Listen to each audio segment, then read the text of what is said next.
Dear participants, dear colleagues, thank you very much for joining us today on this webinar on alternatives to Fenthion for Quelea bird control. And my name is Eva Kohlschmidt, and I am moderating you today through this webinar. And before we start with the speakers, I would like to give some instructions of today's webinars. As you maybe already have seen, there is interpretation available, and I will just share my screen now to explain a little bit how this will work with the interpretation.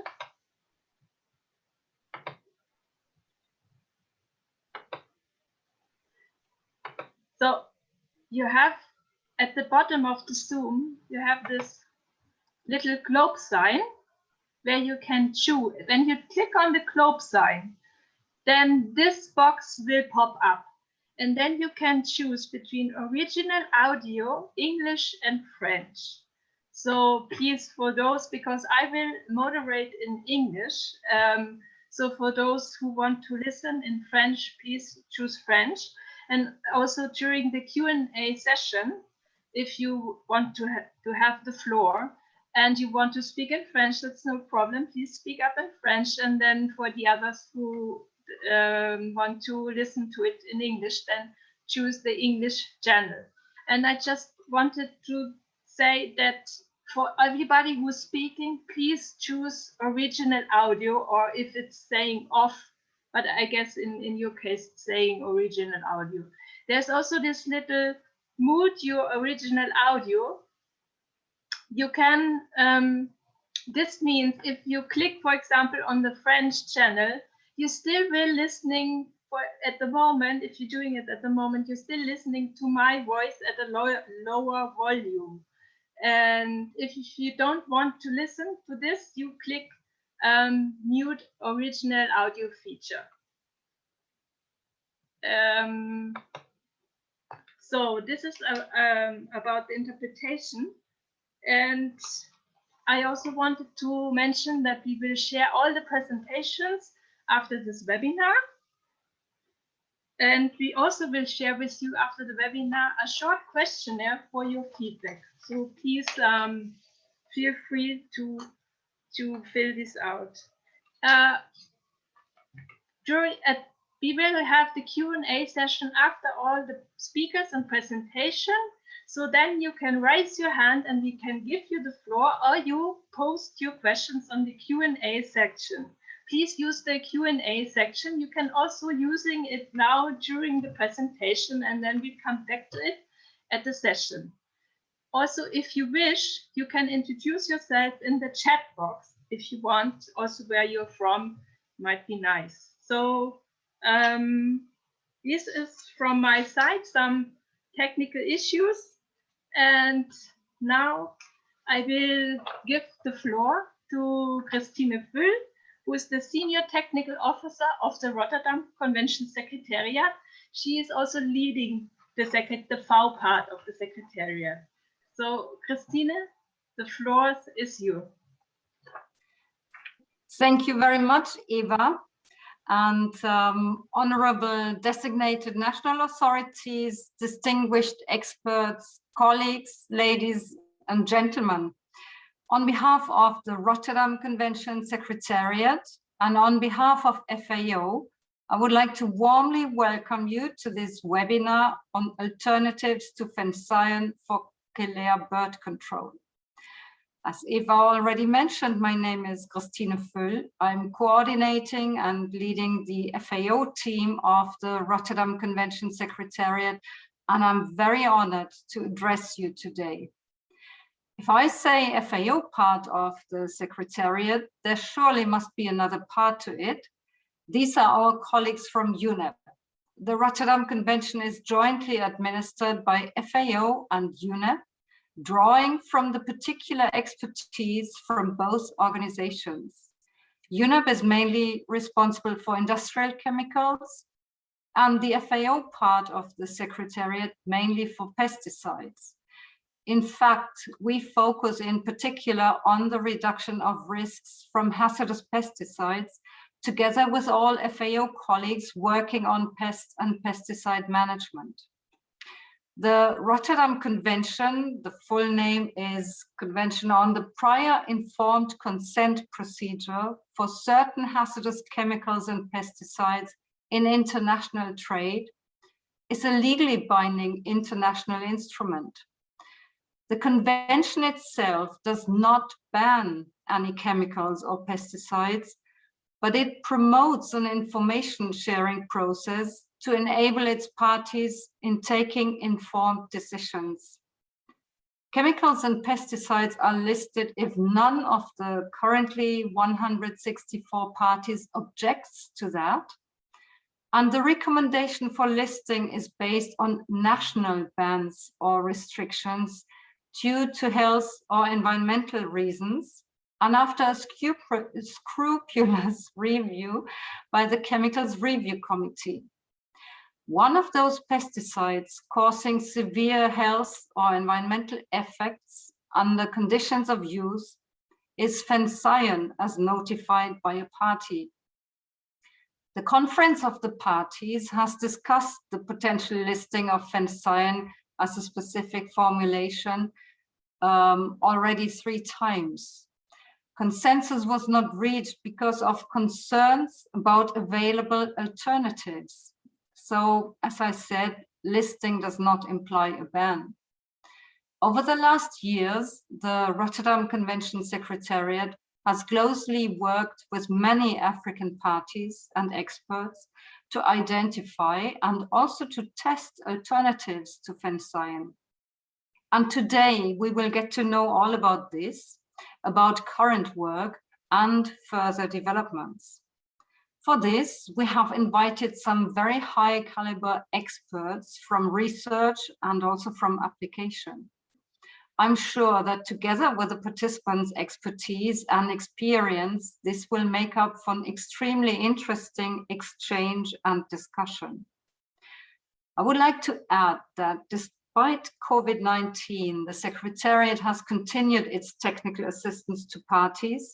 We saw the little video in the beginning, and conducts very frequently events similar to this, so far in 4 UN languages.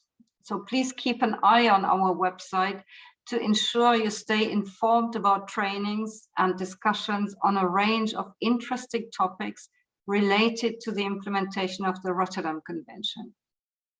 We have also continued to provide technical assistance, funding for projects, engaging local consultants to carry out field work with the support of FAO country offices, and of course, always respecting all prevailing COVID-19 measures. The FAO recognizes the important role of technical assistance under the Rotterdam Convention, as it works also supports the implementation of FAO's strategic framework, which articulates FAO's vision of a sustainable and food secure world for all through better production, better nutrition, a better environment, and a better life. All these 4 areas are of relevance when we talk about the challenges with Fenthion. FAO therefore provides the Secretariat with substantive financial resources, and hence we are in the position to work together with parties on activities reducing the risk of this and other pesticides and implementing the convention. Finally, let me thank all colleagues and experts for their active contribution and all participants for their kind attention. And with this, I wish all of us a very interesting and inspiring meeting. Merci beaucoup pour votre attention. Thank you very much, Christine, for this brief introduction and inspiring welcome speech. So now I will give the floor to our first speaker, Robert G. He's a professor at the Tropical Zoological and the Natural Resource Institute of the University of Greenwich.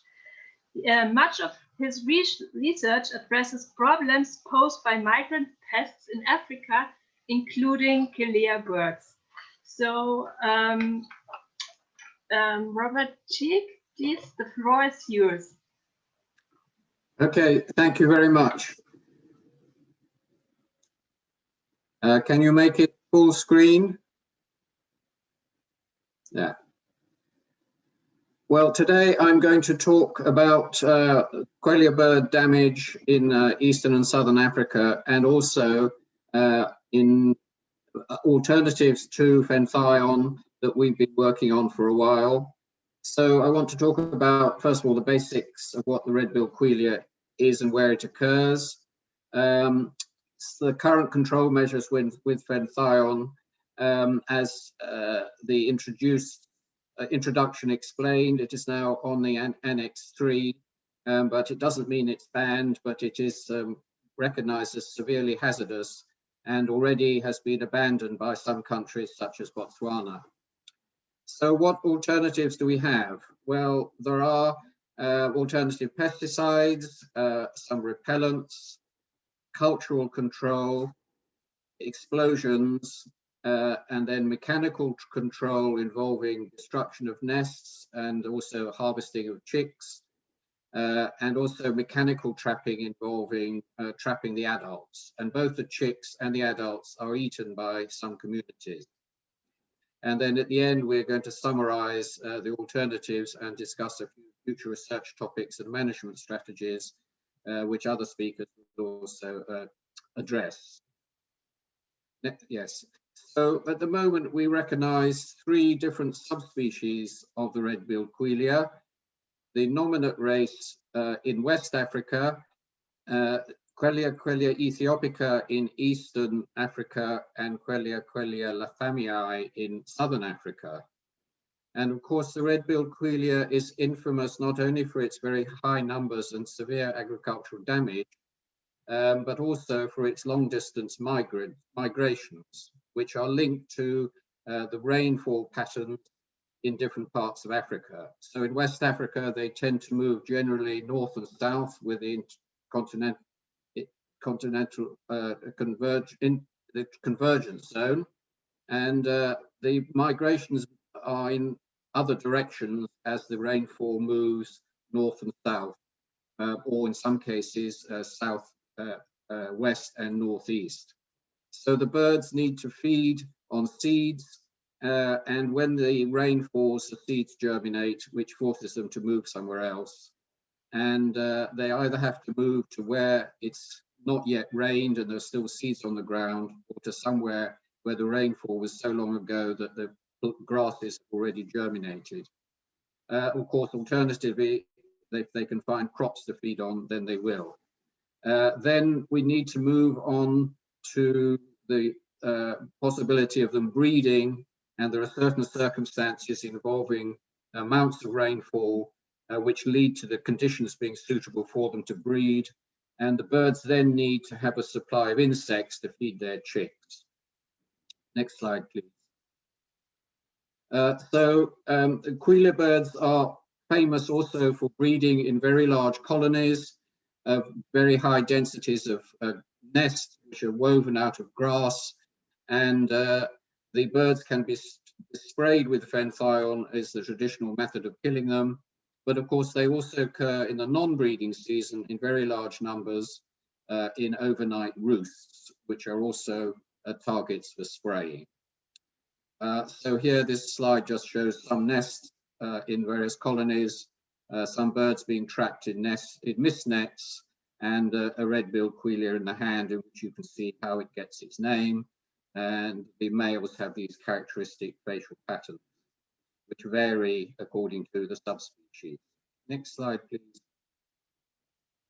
So the damage is estimated in some cases to be up to nearly $95 million at current prices, according to estimates that the late Clive Elliott produced some time ago. So we are also really in need of some more up-to-date information on damage estimates. In the dry season, the birds will affect irrigated crops such as wheat. In the early rainy season, after the early rains migration, that's when they shift to find suitable grain to eat. They may attack irrigated crops such as rice, and early ripening rain-fed crops. In the rainy season, they will attack sorghum and millet, which are rain-fed. So any small grain cereal grown in semi-arid parts of Africa is a potential target. And damage is especially likely when the bird's preferred wild grass food is unavailable. One of the problems with controlling Quelea is that in the past, people have used pesticides or blown the birds up, sometimes without regard to the economics of the potential crop damage. So sometimes people are killing them unnecessarily. So it's always important to be sure that they're actually causing some economic damage before targeting them. Next slide, please. So who does this controlling? Traditionally, national ministries of agriculture mostly have their own control teams. But because it's a migrant pest and because of the extent of its ability to cause damage on a very large scale, regional organizations have also taken up responsibility for Quelea birds in addition to their usual necessity for controlling locusts. So the Desert Locust Control Organization for Eastern Africa and the International Red Locust Control Organization for Central and Southern Africa are involved also with controlling Quelea birds, but those member countries of these organizations that have paid their dues and have signed up for having control. And there are also, of course, some commercial companies which are involved in killing Quelea birds. Next slide, please. Well, Fenthion is continuously being used because partly it is relatively cheap and highly effective if it's sprayed properly, or if it's used possibly in combination with trap roosts. A trap roost is where a particular plant that the birds like to roost in is planted, and there's a kind of lure for them to spend the night in those plants, and then you can spray the target. Fenthion is sprayed by aircraft or from ground using vehicles. And also, one of its advantages is it can be used over very large areas of more than 5 hectares. However, people have not been developed in terms of training procedure has not been standardized, so often the control teams are not fully aware of best practice. This leads to excessive dosages sometimes being used and possible fatal or very serious organophosphate poisoning, not only of the operators who are doing the spraying, but also it kills non-target organisms. So the photographs show a mouse bird, a weaver bird, and a snake as non-target kills after a Quelea spray. Another problem is that the pesticide remains in the soil after it's been sprayed for as much as 47 days for its half-life. It's also not very good for small-scale farmers to use, hence the need for the international organizations and ministry activities.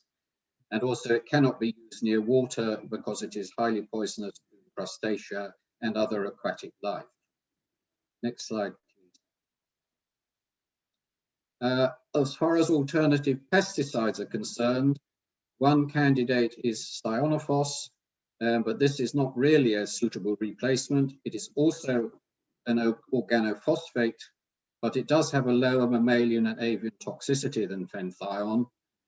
However, it takes longer to kill than Fenthion, which suggests that there might be more secondary poisoning, i.e. in non-target organisms, such as birds of prey or jackals, which will pick up and eat the poisoned dead birds. It's also just as persistent in the environment as Fenthion, remaining in the soil at high concentrations for a month or more. And therefore, we conclude that it's just about as damaging as Fenthion, and hence it's not really a suitable alternative. And other alternatives, such as Foxium and Mefinphos, are also considered to be too toxic for use against Quelea birds. Next slide, please. The possibility of using repellents is one idea as an alternative to Fenthion. There's a narcotic called alpha chlorulose, which can be used to bait grain or water. When the birds drink the water or eat the grain, they get weakened to the extent that they can be picked up or killed. But this also, of course, will affect any type of bird that happens to be there. And so, apart perhaps from the use in urban areas where Quelea birds may be roosting without other species, it's unlikely to be a suitable alternative. Mesourol can also be applied to crops, and in Senegal, it doubled yields of sorghum, and in Sudan, they reduced the Quelea bird damage from 85% to 30%. However, this chemical is banned by the EU, so it's unlikely that we would be able to recommend it as a suitable alternative. There are various other candidate repellents, and again, such things are not much use if you need to treat a very large area, such as a huge Quelea colony or huge Quelea roots. Next slide, please. Cultural control is one of the better possibilities. If you can time the planting of your grain, or that you can have a plant that is very fast growing and reaches the harvestable stage before the birds arrive, this is one possibility. So you could have early maturing crop varieties, although they may not necessarily always escape attack, they will probably be vulnerable to attack for shorter periods than those crops which take a long time to mature. You can also use crops which have a certain amount of resistance to the Quelea birds eating them, principally varieties of sorghum with high concentrations of tannins. But these seldom work very well, and unfortunately also the concentration of tannins leads to a taste which people don't like very much, so they will still prefer to eat the usual conventional varieties. You can try to manage the water regimes when irrigating your crops.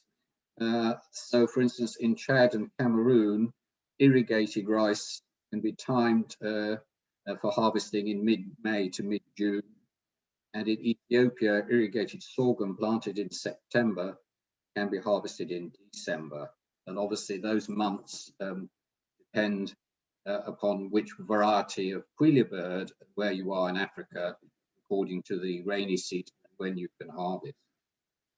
One very recommendable method to reduce the damage of Quelea birds is to weed your crops satisfactorily, because that removes the grass seeds which may attract birds into a crop, and then they will then also attack the crops. So weeding is quite important as an IPM measure.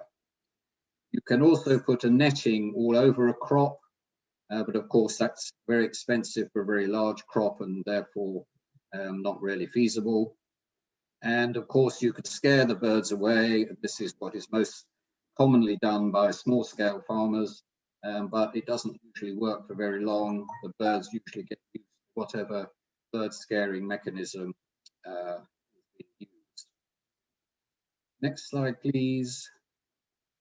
So traditional bird scaring has a lot of social costs. For instance, children are often used and therefore are no longer in the schools where they should be. Thus, it's labor intensive and, as I've mentioned already, fairly ineffective. So it's hoped that commercial bird scarers, some examples are listed there, might be a possible alternative to Fenthion, but again, those will be expensive for small-scale farmers and it may be difficult to maintain or transport to relevant places. One of the most successful means, it seems so far, of scaring the birds is using predators, and later on we'll be hearing about the use of falcons to scare away flocks of Quelea birds in Pandamatenga in Botswana from their sorghum fields. Next slide, please. Another new possibility is application of drones. A recent publication has suggested that they could be used in a swarm of their own to survey for Quelea and then to emit unpleasant loud noises to scare the birds away from crops. But again, this would probably only work on small scale because you need 3 drones to cover, say, 4 hectares. But this is something which would be worth pursuing, not only for the scaring, but future drones may be able to actually have a payload adequate to spray the birds from the air in a much cheaper method than the use of aircraft. Next slide, please. The other main method, other than spraying the birds, has been the use of explosions, particularly in Botswana, but they're also used in other countries. And they have the advantage over Fenthion that they can be used near water. So often the Quelea birds may roost in reed beds or other wetland sites. However, the explosions also kill non-target birds and are therefore environmentally damaging. They can be extremely dangerous, and you need highly qualified, specialized personnel for deploying the mini bombs and for detonating them safely. There's also a high security risk that the explosives could be taken by people who have other ideas of what to do with them. Then, of course, there's also the danger of a bushfire if the explosion leads to ignition of dry grasses. And again, with most of these alternatives, it's very difficult at any large scale. So they're not usually possible to deploy in zones of more than about 5 hectares. Coming on to the mechanical control alternatives, if you're without a trap, you can harvest Quelea birds' chicks by just ripping them out of their nests, or alternatively just destroying the nests if you don't want to eat the chicks. And this has been tried in various countries, including Tanzania, Zimbabwe, Chad, and up to nearly 4 kilograms of chicks can be harvested per person. You can also completely destroy breeding colonies or roosting habitat by simply going through it with a tractor and destroying all the vegetation. But of course, it's not very environmentally friendly. The slide on the left shows a bucket full of Quelea bird chicks, which were harvested in Tanzania. Next slide, please. Another means of mechanical trapping is using mist nets. These are nylon nets which are stretched between 2 poles, and they have a horizontal shelf string, which means that there's a kind of pocket with loose netting formed. The birds can't see them, and therefore they fly into the net and get trapped. And you can catch very high numbers of these by putting them in suitable places close to Quelea colonies or close to roosting sites. And again, this is a very useful method on a small scale. Surprisingly few non-target birds get caught, and obviously these can be identified and released. And as many as 4,000 have been caught with an average of 18 mist nets deployed for a day. But nevertheless, the total numbers of birds caught is a very small proportion in relation to the vast quantities that there may be in a large roost or a large colony. It also sometimes, however, does frighten the birds to such an extent that they decide they don't want to continue nesting where the mist nets have been erected, and so they may leave a colony, and that is very good if the birds abandon eggs, or in some cases chicks, and therefore you get a population reduction. Next slide, please. In Chad, a mechanical trapping method is used involving the use of large nets suspended in very long handheld poles, which is a method derived originally from a kind of fishing technique. And they've managed to catch more than 1 million birds over 9 weeks using this method. And they had a team could process 20,000 birds by 6 people plucking them, and then they would sell them later on in markets, either as plucked, fried, and also dried products. However, despite this very large number of birds being caught over a relatively short period, the trapping didn't have much effect on the local Quelea bird populations as far as stopping the agricultural damage was concerned, but the trappers did gain revenue from the sales of the Quelea birds, which partly compensates for the damage to the villagers' crops. Next slide, please. Similar trapping methods have been developed, for instance, in Tanzania. Traditional basket woven traps are used with decoy bird inside, together with a head of millet, and once 1 or 2 birds get in, they attract others in, and you can end up catching lots. Next slide, please. So as many as 1,000 birds can be trapped in about 10 traps per day, and this does lead to money being obtained by selling the birds for food, and for which the benefit is improved housing, ability to buy bicycles and motorcycles, purchase animals and other goods, and for paying school fees.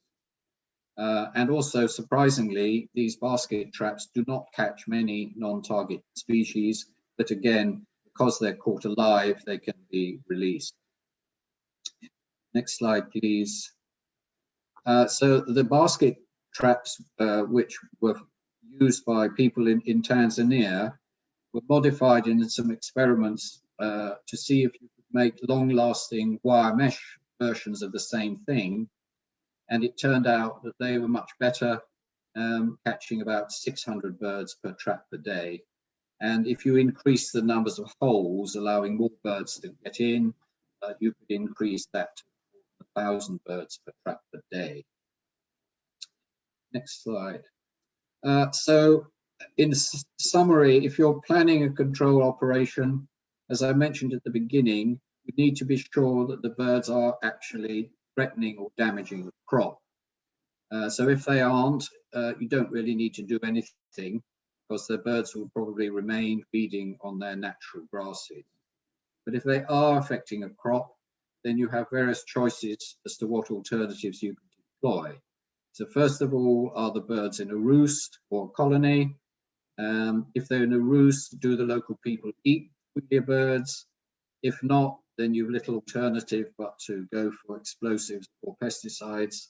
But if they do, and if the site is small, you could use mass trapping or one of the different methods I've outlined.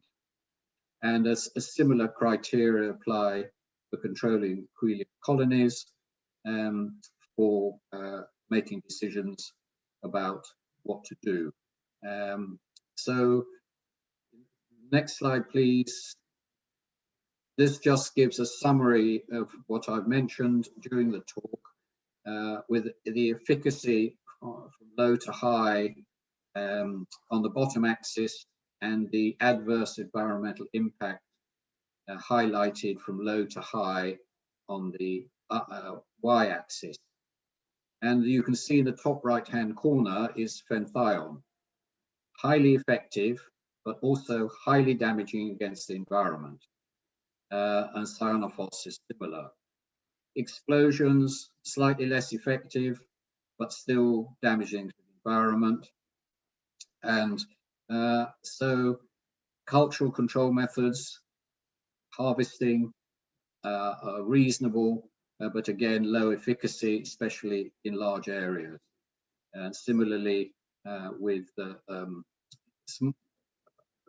scaring, which is very little value really. Harvesting in small colonies can be highly effective, but very little damage to the environment, although non-target birds may be caught inadvertently.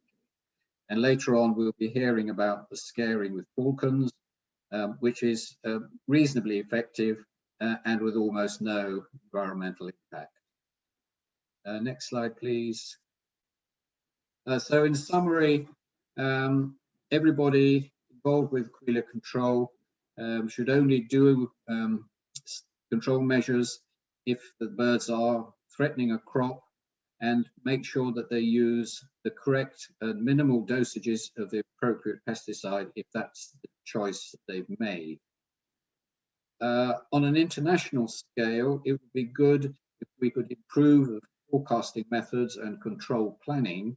A Pan-African system for developing forecasts for where Quelea are likely to breed or have roosts, similar to the FAO's desert locust forecasting systems, would be ideal.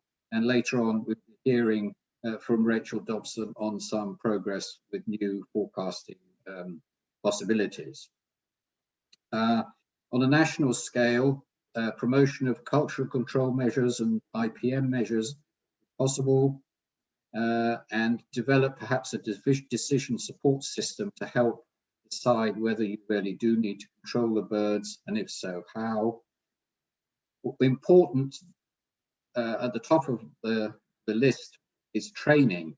The operators of the control machinery need to be highly trained, and in addition, the equipment needs to be regularly maintained and calibrated to minimize use of Fenthion. And finally, if we can promote the small scale options such as trapping, harvesting, and eating the Quelea birds without spraying or blowing them up. Next slide, please. So some ideas for possibilities for the future. We need to understand a bit more what are the barriers against using cultural control methods and trapping. See if we can do some more large-scale promotion of using Quelea as food. In terms of protein, they are providing actually a higher concentration than equivalent weights of beef. And maybe do some research on the use of drones for reconnaissance, scaring, and possibly control. When I last looked into this, they had a maximum payload of about 80 liters, which wouldn't get you too many dead birds. But hopefully, with increasing development of drones, these opportunities can be improved, and I hope that other people will be able to give some suggestions on this in the discussion section. A Pan-African forecasting and control coordination would be highly desirable. A conceivable possibility that might work is techniques such as avian contraception and use of attractants to get birds into particular traps. Recently, work on controlling rats using contraception is getting more and more advanced and has some success. But you need to have some specialized way of getting the contraceptive pill or equivalent into the Quelea birds without getting it into other bird species. And finally, to get more information on the movement of these highly migrant birds, it might be possible in the future when the devices get small enough to attach small tracking objects to birds to find out more on migration. And my final slide is just a list of people I wish to thank who have been involved with research on Quelea birds with me and various other universities and colleagues. The funding for the projects that I've talked about coming from the EU and FAO and others. So thank you very much. My final slide is a goodbye version with pictures of the target birds. Thank you very much. Thank you very much, Robert Cheek, also for this comprehensive overview, what has been done in the past and also what kind of alternatives are available. Thank you very much. I've just seen that there are a lot of people joined. I just want to say that there will be the interpretation available. You have this globe sign at the bottom of your Zoom account, and if you click on this globe sign, you can choose between French and English and also original audio. So if you want to have the French interpretation, please click on the French one. If you have encountered any difficulties, please type us in the chat. I also have seen there already 5 questions in the Q&A session. That's very good. And we will address them by the end of when all the speaker has presented their presentation. Thank you also for your patience. And I will now give the floor to Rachel Dobson. She's a postgraduate researcher at the University of Leeds, and her main focus is on research in developing statistical models that can forecast movements of migratory birds, pests. Rachel Dobson, the floor is yours.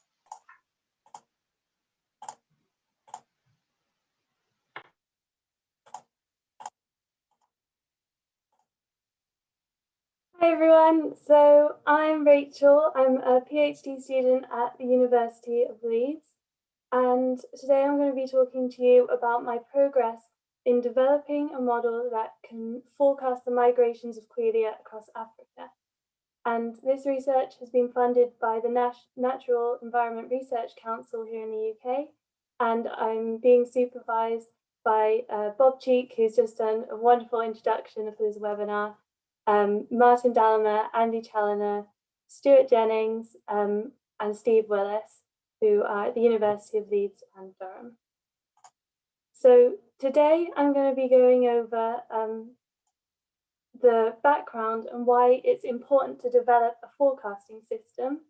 I'll be discussing the attributes of what makes a valuable forecasting system, and then talking about the examples of what's already been developed for other migratory crop pests that are seen in Africa, so the desert locust and fall armyworm. And then I'll introduce the methods that I'm planning to use in my project to develop and progress the Quelea forecasting model more. So firstly, what is a forecasting model?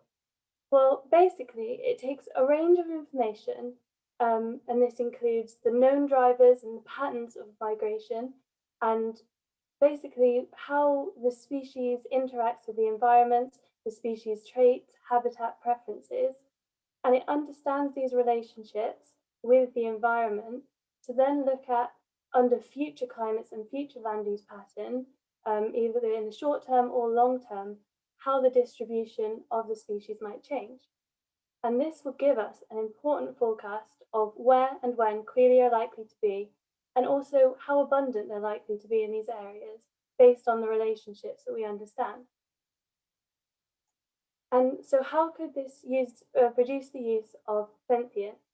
Well, knowing when and where Quelea are going to be, then you can use it to inform certain management actions. Like Bob has already discussed, they can improve the efficiency of agronomic cultural techniques, as well as improving the efficiency of pesticide or other lethal methods. So firstly, if you know they're going to be in your area, then you might be able to put preventative methods in place and switch your crop to a species that Quelea don't feed on. So that might be maize or groundnut or another species, or even a variety of sorghum or millet that is susceptible to Quelea, but contains unpalatable chemicals which make it more resistant to Quelea damage. Then also another option is, if you know when and where they're going to be, you can try and create a mismatch with when your crops are ready to be harvested and when the Quelea are likely to be in the area.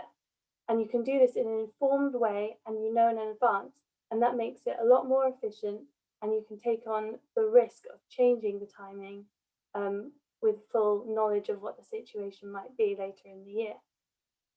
And then finally, another option that an early warning system could provide is to begin surveys early for the Quelea. So at the moment, control operations are working in a preventative manner, and it's after the crops have already been damaged and often after the juveniles have fledged from the colonies that the control operations are called in and come and destroy the colony. But we can prevent crop damage happening in the first place if, using a forecasting system, we know the areas that are highly suitable and Quelea are likely to be setting up colonies in ahead of time. And this might improve the efficiency of other techniques such as scaring or destroying the habitat, or it could be using Fenthion in a more efficient way with reduced dosage and high efficiency. So what attributes make a good early warning system? Well, firstly, it needs to be freely accessible and easy to understand for everyone. You can't have a barrier that stops the people who need the forecast the most from being able to access the information. So this might be in a way that you make translations in multiple languages available, or you make the output of the models easy to interpret and understand, maybe through the use of symbols to convey the alert for different areas. But then the most important thing, arguably, is that the model has to be accurate and reliable. And so rigorous testing needs to be done on these forecasting models to make sure that we're not providing misinformation for the control operations and farmers.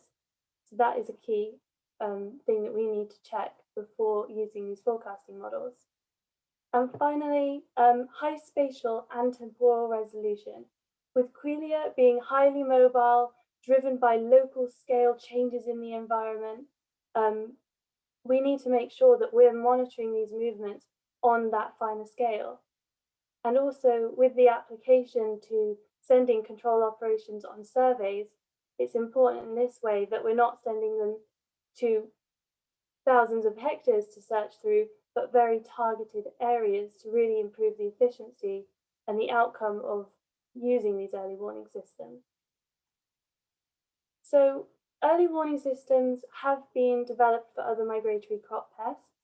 As I'm sure many of you know, the desert locust swarms in high density and infests crops and is a serious pest across sub-Saharan Africa.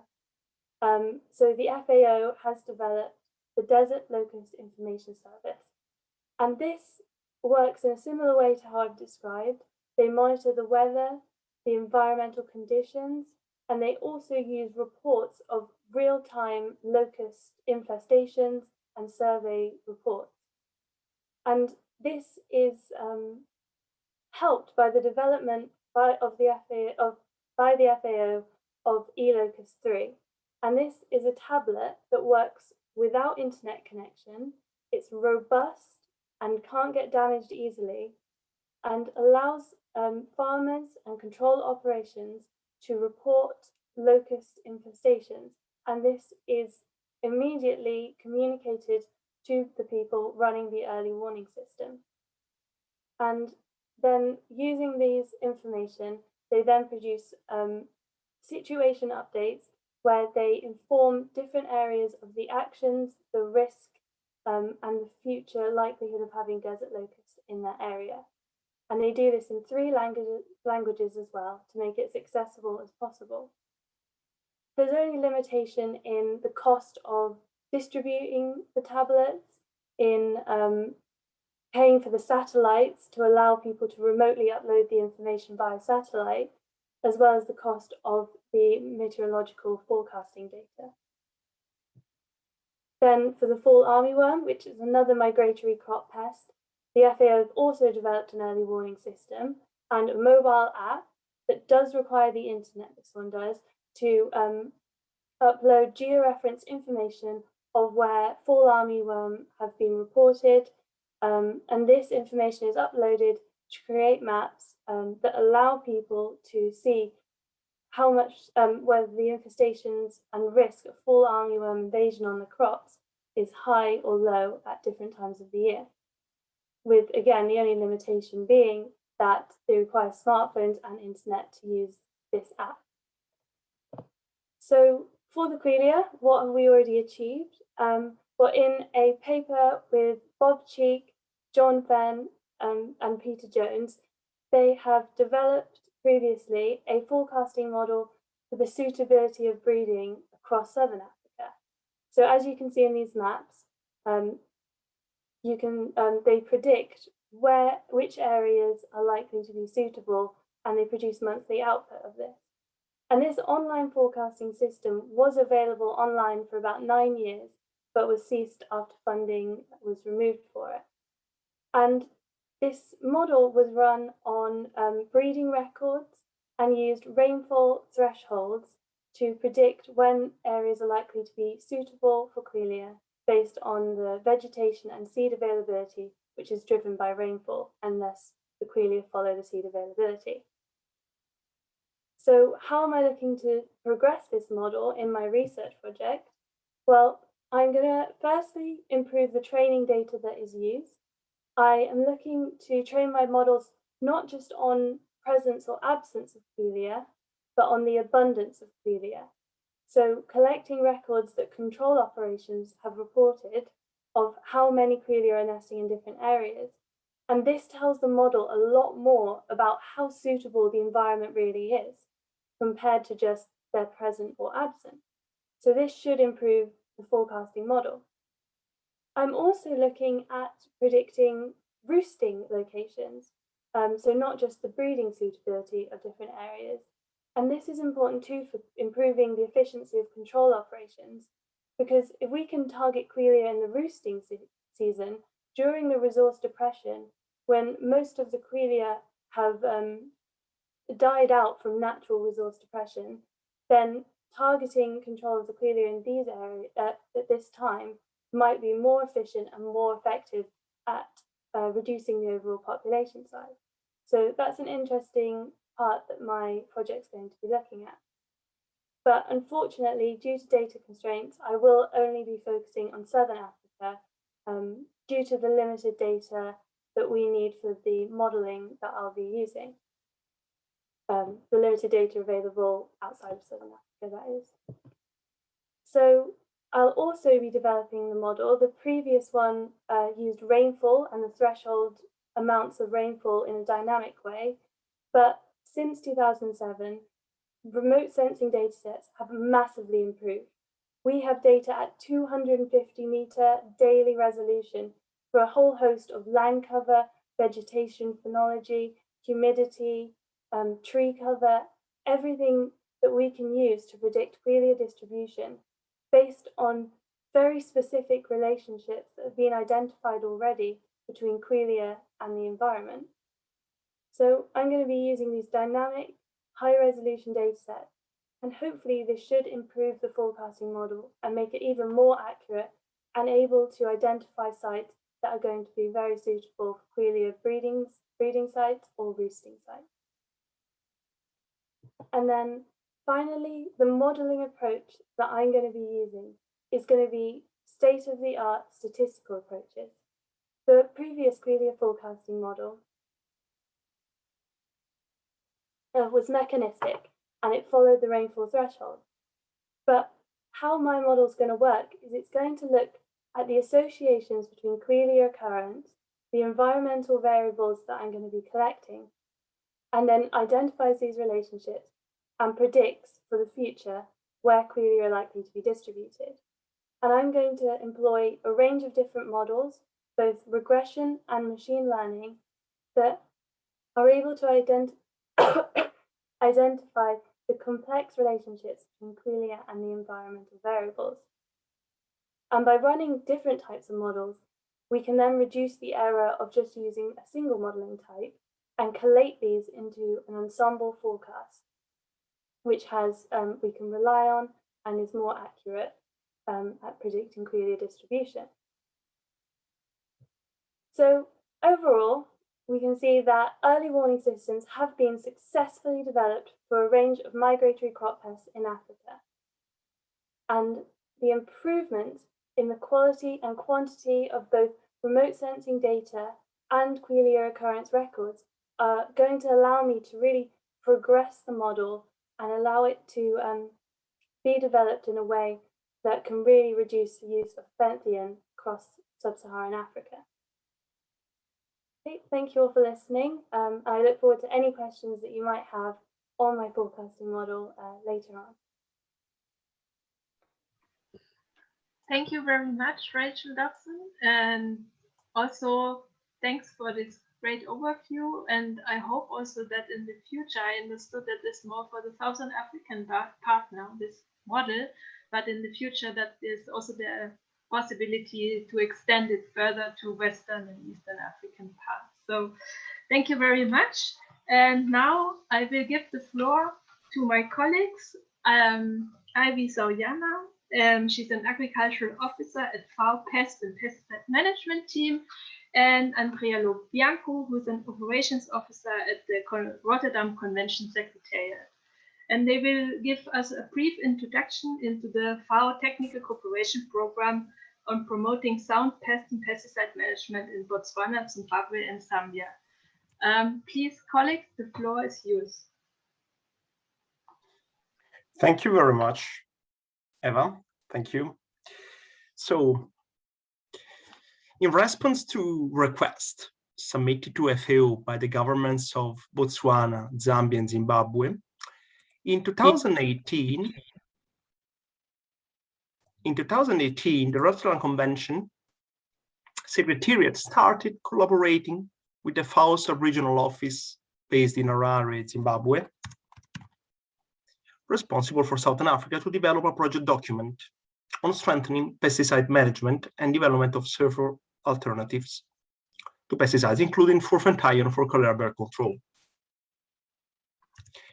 The Food and Agriculture Organization of the United Nations availed funds amounting to $300,000 under a technical cooperation project facility, the symbol that you saw above, TCP SFS 3701, we started in October 2018 and will finish in September 2021 for the project entitled Promoting Sound Pest and Pesticide Management in Botswana, Zambia, and Zimbabwe.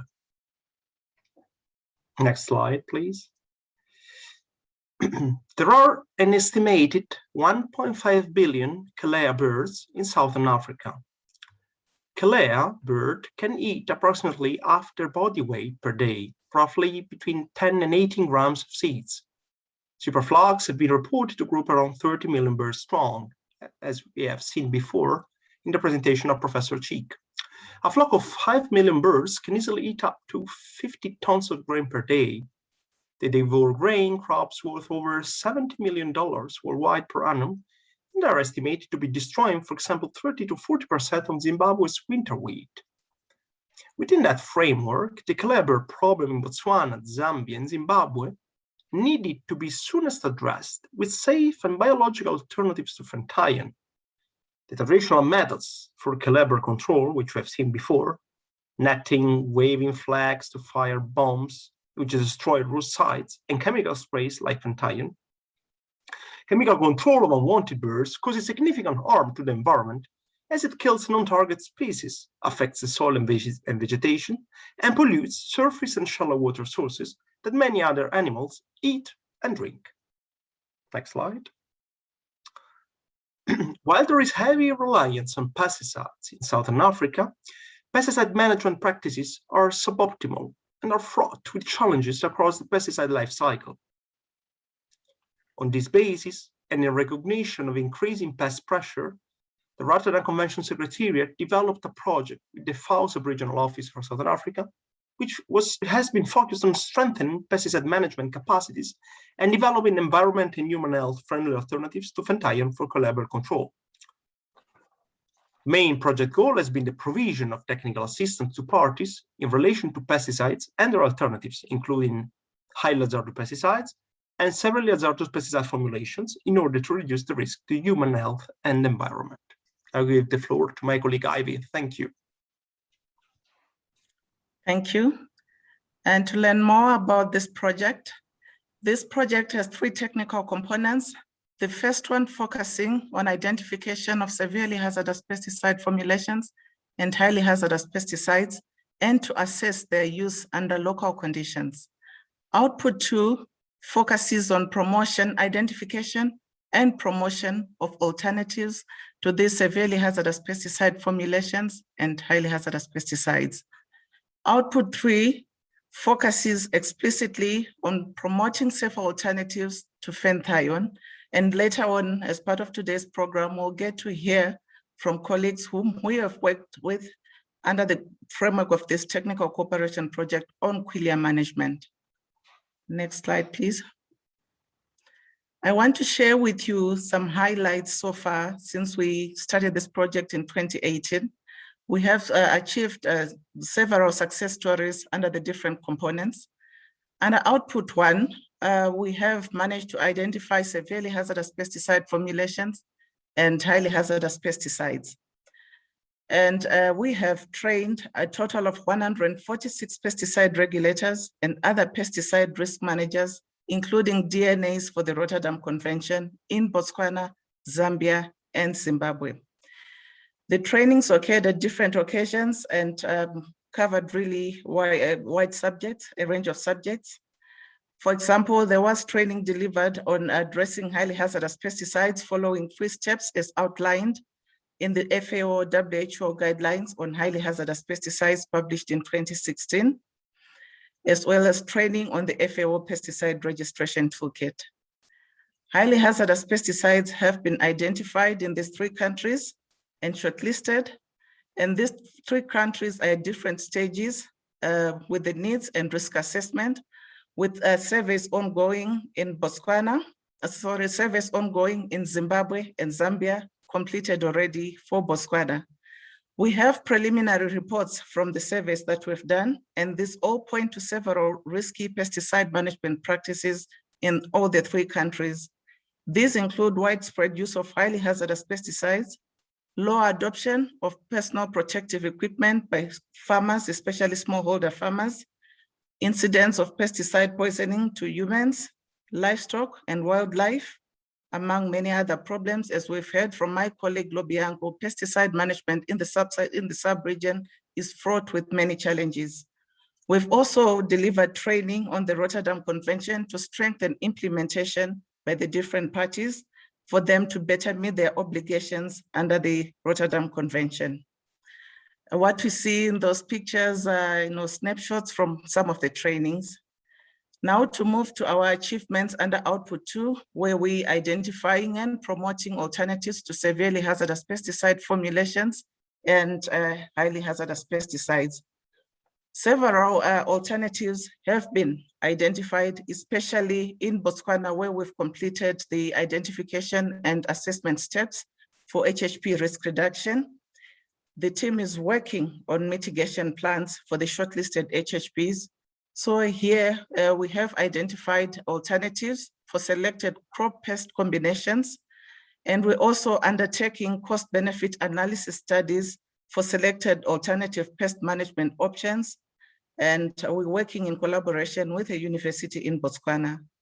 Similarly, we have ongoing research trials with various agro-ecosystem-based options for management of key pests on selected crops, and these include biopesticides that have been procured and will be tested on crops, including brassicas. In the pictures there, you see some badly damaged cabbages, damaged by the diamond backmoth, Plutella xylostella. And in the absence of safer alternatives, farmers would use highly hazardous pesticides and severely hazardous pesticide formulations, hence the thrust of this project to promote safer alternatives. Next slide, please.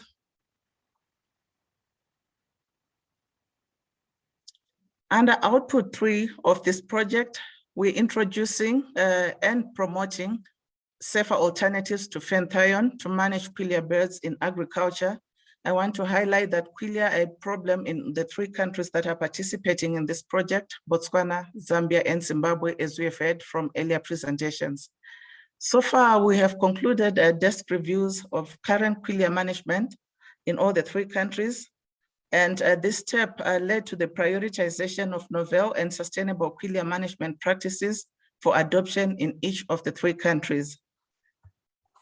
I want to highlight as well that there has been a lot of interest in novel approaches to using falcons in Quelea management on small grains in Southern Africa.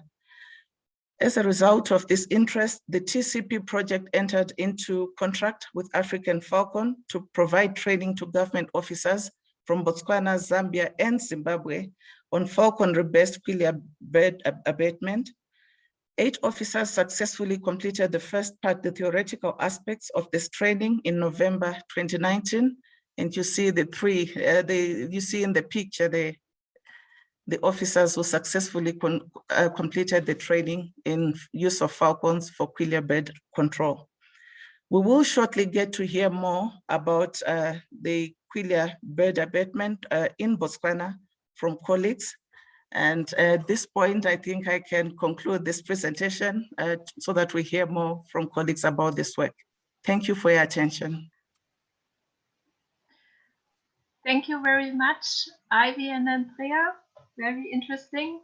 And yes, we will go further about this project you just mentioned. And I would like to give the floor to Angelique Engels, who is the Managing Director of African Falcons. And she works with falconry-based bird abatement to control Quelea in Pandamatenga. So, Angelique, the floor is yours. Thank you so much. So, hi everyone. My name is Angelique Engels, and I am the Managing Director of African Falcon. Before I begin, I would like to thank the Secretariat of the Rotterdam Convention and FAO for this opportunity to present our falconry-based bird abatement project on Quelea control. So let's get started. You can go on to the next slide.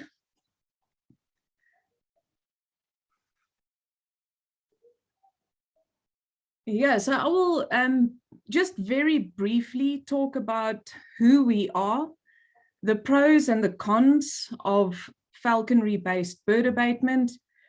I'll just briefly talk about a couple of things on the FAO TCP that we conducted, but I would like to focus a lot more on case studies during the seasons of 2020 and 2021. And right at the end of it, I would like to introduce a mobile team concept. Next slide.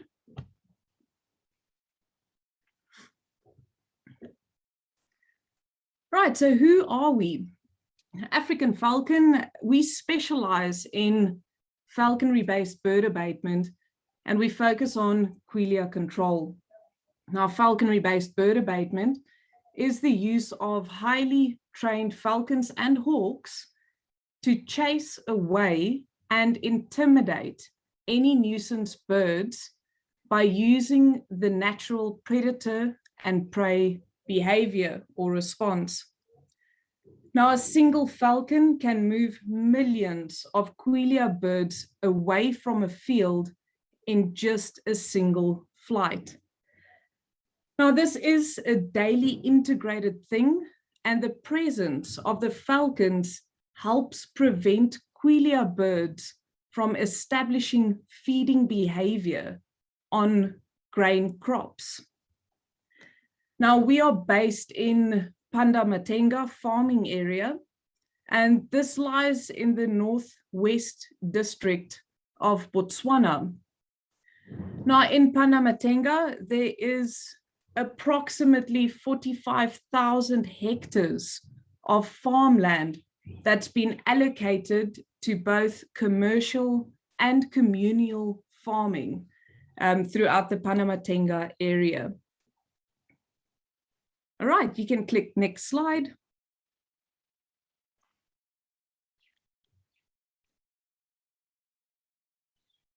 Right, now the pros and the cons of falconry-based bird abatement.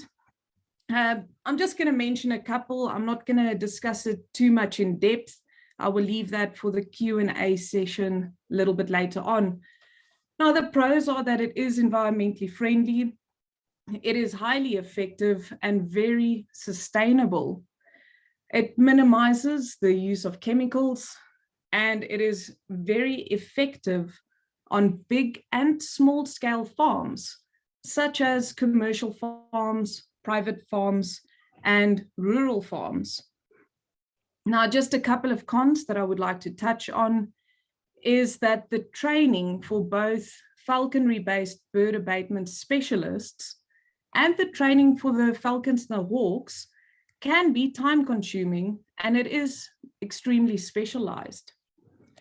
It is also worthy to mention that this method does not eradicate Quelea population. Now, an additional point to mention as well, which could be a pro and a con at the same time, is that one team could potentially cover one or more fields. But this greatly depends on the size of the fields, the accessibility, the terrain, the location of the fields to one another, and then, of course, the distance in between the fields. Next slide.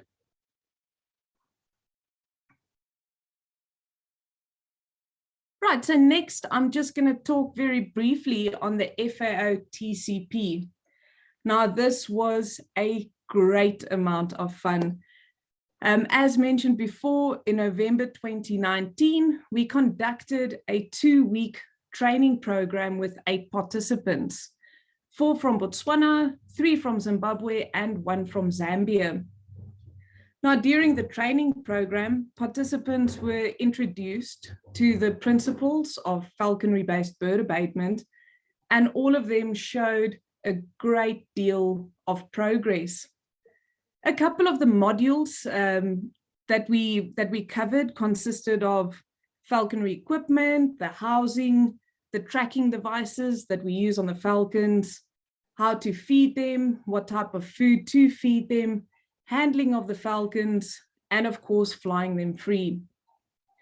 But unfortunately, due to the COVID-19 pandemic, we have not been able to complete the second practical session, and then also the assessment, including the country visits to Botswana, Zambia, and Zimbabwe.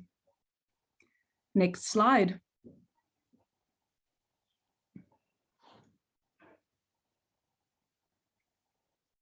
All right, so let's discuss some of the case studies. Now, on this particular map, you will see the Newlands area of Panda Matenga. And I would like to talk about 3 case studies marked out here, case study 1, 2, and 3. Now, the red bird markers indicate where Quelea roosts are. Now, here with case study number 1, you can just go back 1 slide.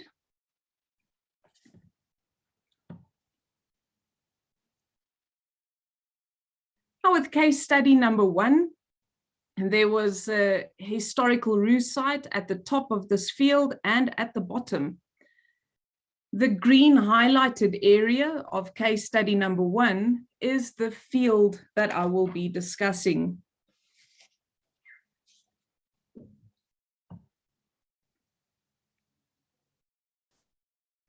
Now, in 2018, 200 hectares of sorghum was planted on this green block.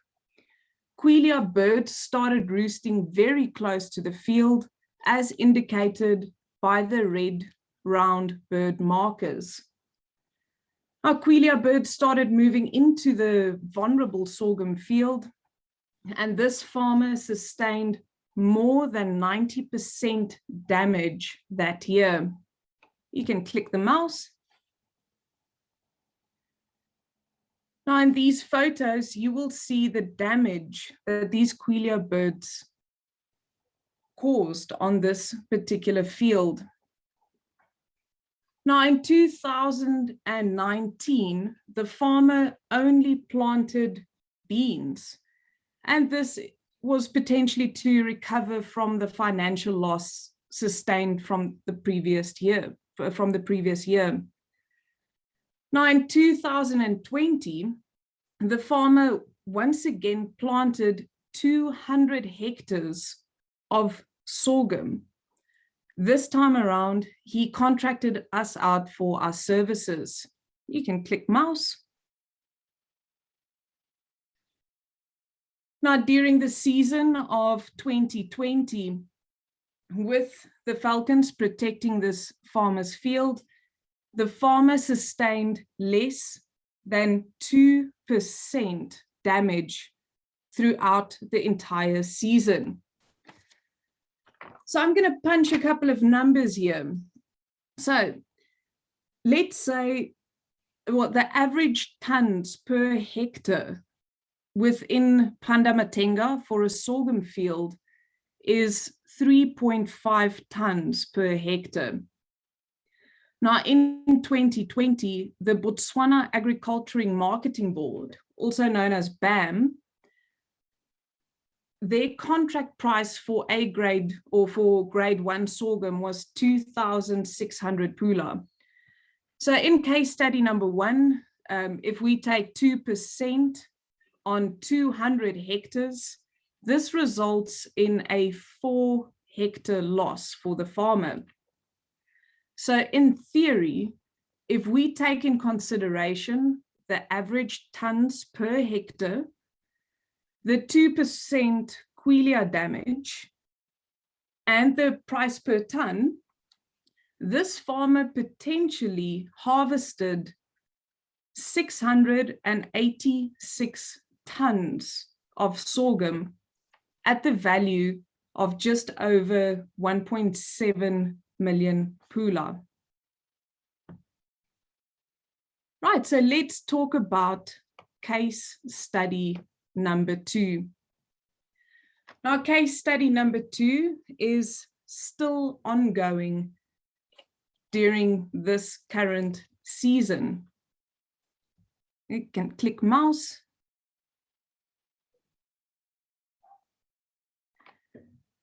Now, the red highlighted area, the area right in the middle, those are the 2 farms that we protected, or that we're still currently protected, and it is just over 800 hectares large. And also on this map, you will see 2 highlighted, well, 2 circled roost sites. The one is called the Polani roost, and the other one is called the Retief roost. Now, the red highlighted field indicates red sorghum. You can click mouse. And the white highlighted area indicates white sorghum. And that is the difference between the 2. Now, from early on in the season, it was quite clear to us that Quelea birds preferred the white sorghum. We are not 100% sure as to why, but we did discuss a couple of theories. Now, this specific white sorghum is quite tall. It's between 1.5 meters and 2 meters tall. Now, this could potentially provide a lot of cover for Quelea birds away from predators. It could provide just a very good habitat for them to be on.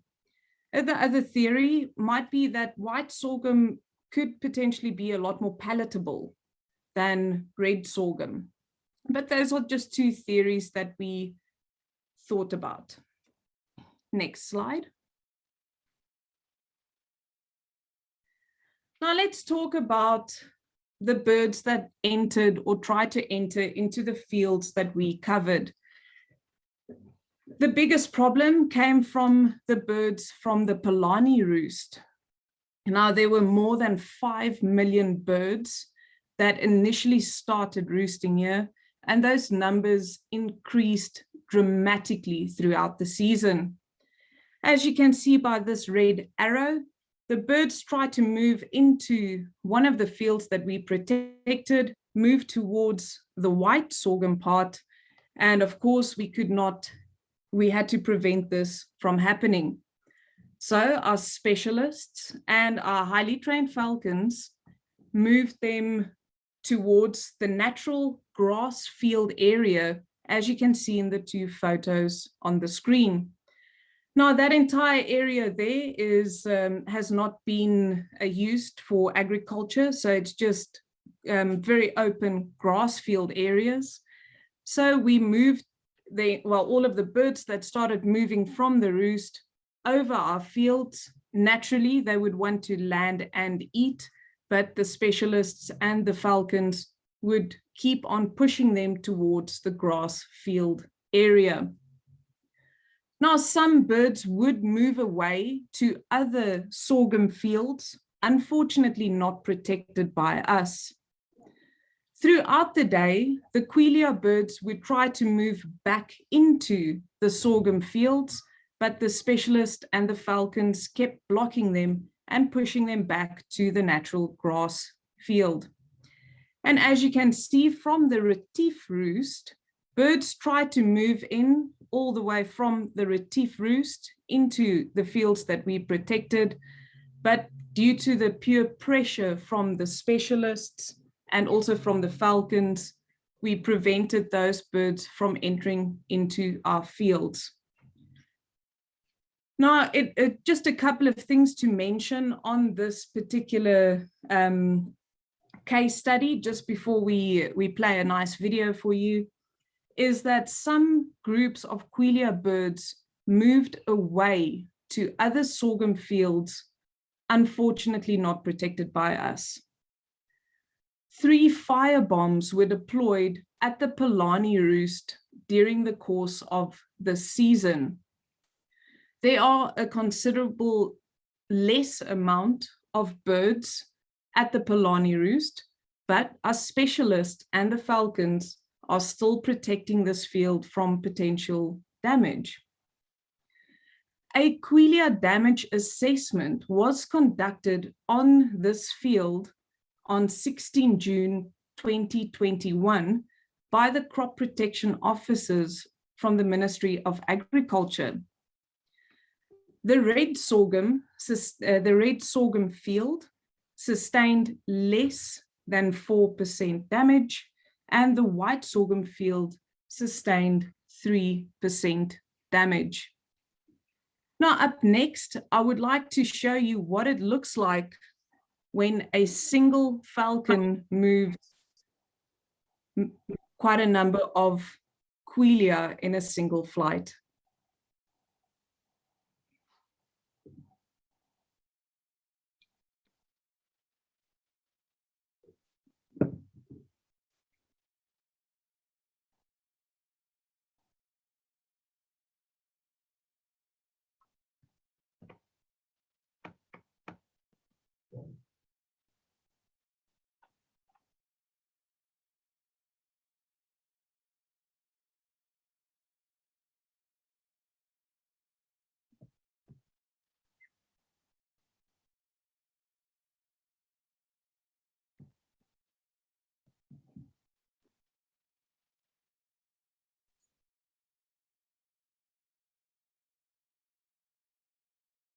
Quite impressive. Yes, indeed, it is extremely impressive.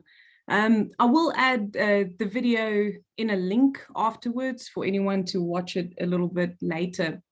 But that falcon over there, it is definitely one of our best falcons. Her name is Zara, and she is a lanner falcon, which is an indigenous species to the area where we are. Right, so let's move on to case study number 3.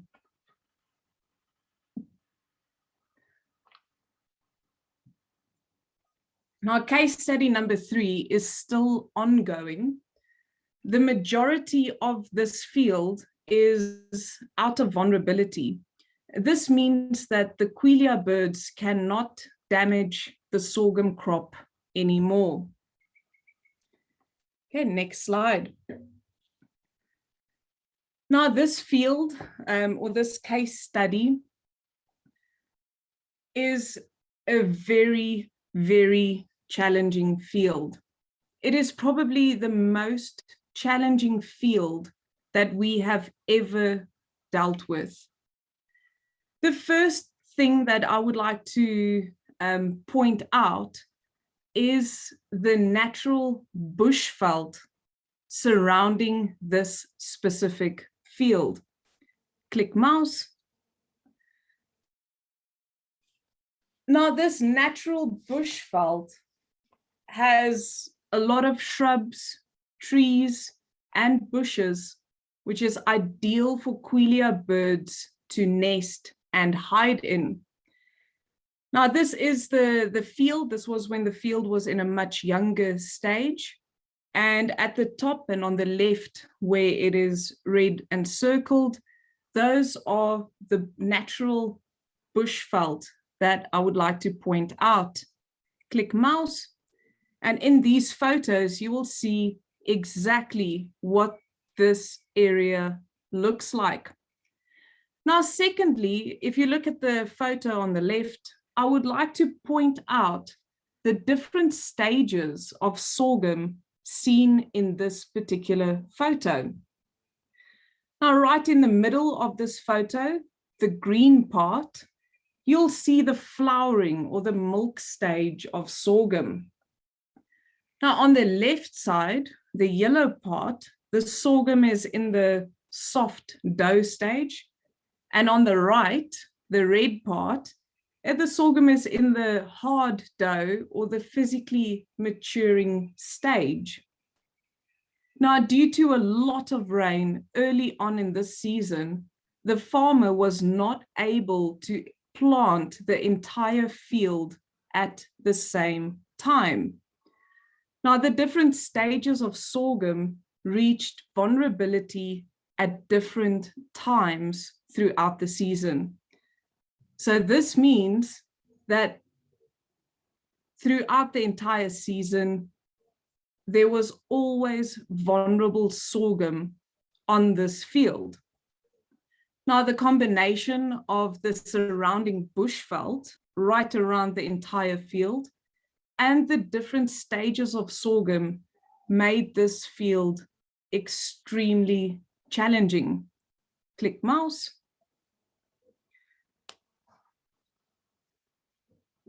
Now on this map, you will see the round red bird, and that is where a Quelea roost started. Now, a roost of more than 4 million Quelea birds started forming a roost at this exact location. And as you can see in that photo, that is exactly where that roost started developing. Now, despite our best efforts from the start of the season, we could not prevent the Quelea birds from roosting at this historical roosting site. But fortunately, we have the best team of specialists and the most amazing team of falcons that anyone could dream of. So just before sunrise, when the Quelea birds would start making their way from the roost towards the sorghum field, click mouse, our specialists and falcons block them from entering into the field and move them to the neighboring grass field, as you can see in this photo. Now, throughout the entire day, Quelea birds would try to move back, and our specialists would either move them or block them from entering back into this field. Now, I would like to mention a few additional things on this specific case study. Very early on in the season, a large amount of Quelea birds moved away permanently from this case study. Now, this could be due to the pure pressure from the specialist and from the falcons. 2 firebombs were deployed at this specific roost, Many of the Quelea birds that survived re-established themselves in the natural bushveld right around this field. Now, as I mentioned before, the specialist and the falcons are currently still protecting this field, even though the majority of this field is out of vulnerability. And once again, a Quelea damage assessment was conducted on this field by the crop protection officers from the Ministry of Agriculture, and only 8% Quelea damage was found on the entire 200-hectare field. Right, last but definitely not least, I would like to introduce you to a mobile team concept that we've been working on. Now, to understand the mobile team concept, I would like to first explain our current team concept in Pandamatenga. Now, we operate from a homestead in Pandamatenga, where we house our staff, our interns, and the falcons. Before the start of the season, the farmers have the opportunity to sign contract with us for our services.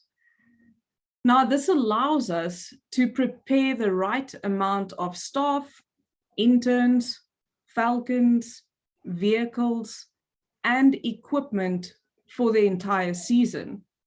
Now, this current setup works very well for an area like Pandamatenga.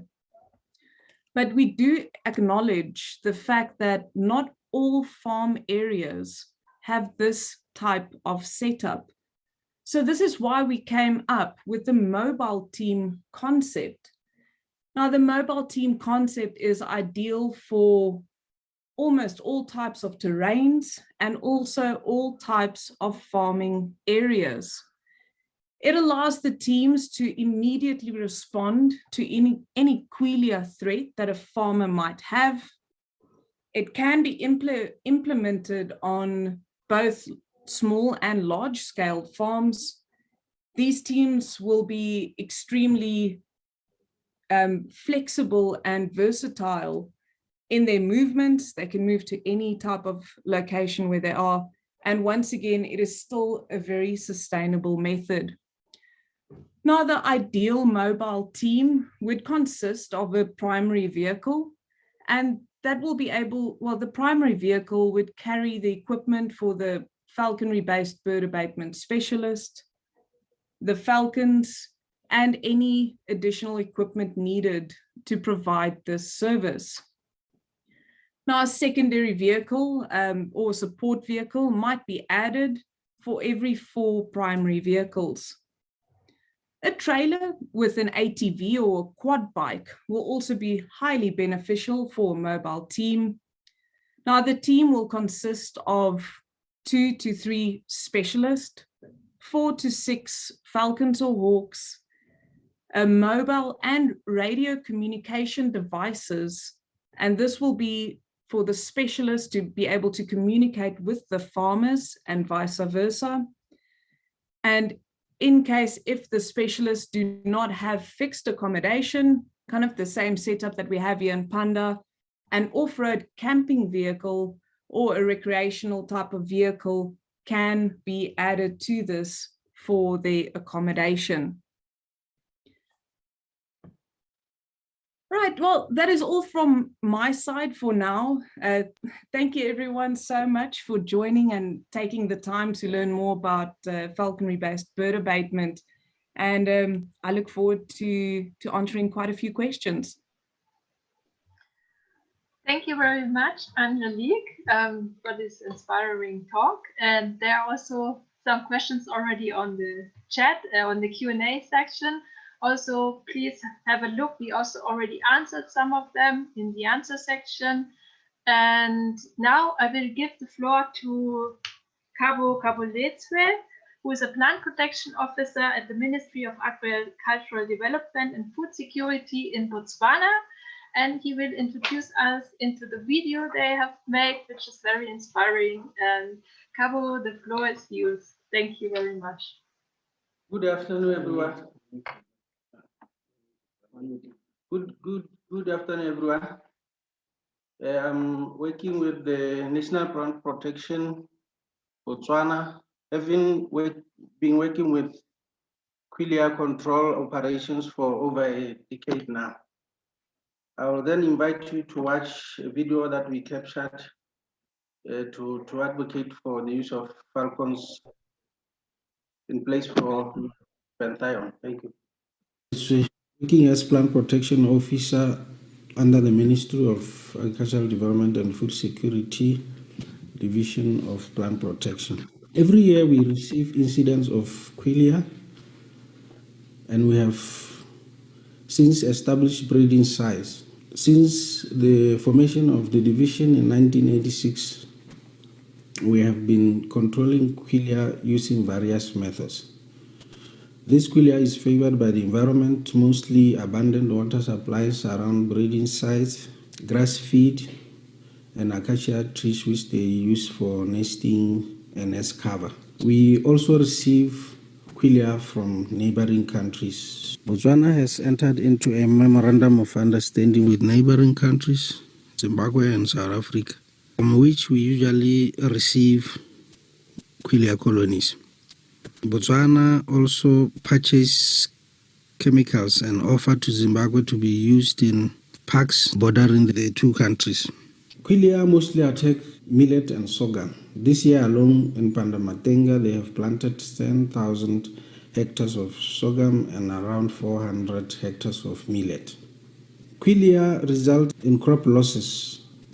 Without interventions, losses may go up to 80% to 100%. Every year between February and July, the control teams are engaged on the ground to fight Quelea. With farmer interventions like early planting, bed scaring, and choice of cultivar, including government interventions, losses are reduced to about 10 to 30%. In monetary terms, losses due to Quelea can go from $160 to $260 per hectare. We employ several control methods in Botswana. We use chemicals where we usually control up to 80% of the Quelea colonies. Since the formation of the division, Fenthion was used and it has its own stories until it was phased out. It was then replaced by Cyanophos, which is currently used for both ground spraying and aerial spraying using drones. We also use a method where we use explosives, mixing diesel and petrol in a certain ratio, and using some explosive materials to make small bombs. This method has its own successes and failures as it destroys the environment. We promote use of natural enemies, like the use of falcons. The government has done a lot to lead to the establishment of the Falcon Company, which operates in Pandamatenga. So this method was introduced in 2013. A very environmentally friendly method. The falcon only scares the Quelea and never catch it. This method is attributed to reducing losses to less than 3%. Some farms here have been cleaned out, 300 hectares over there, 70% loss in a matter of 3 weeks or something.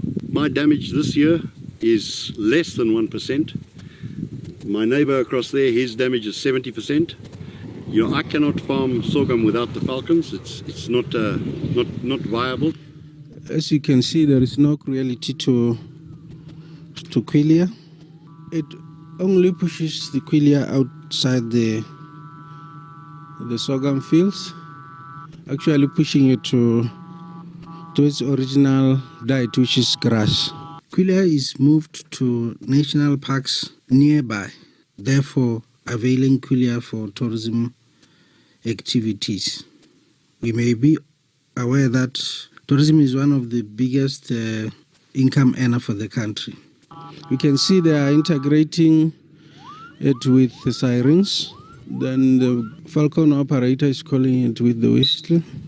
As you can see it arriving there.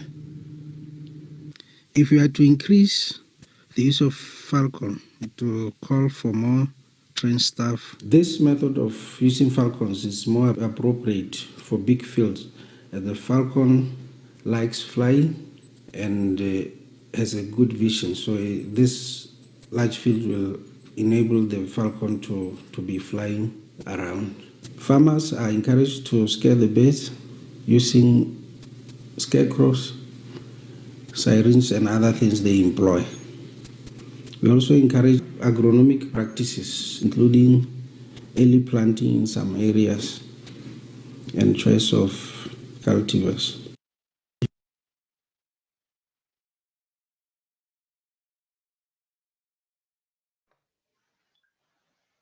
Thank you very much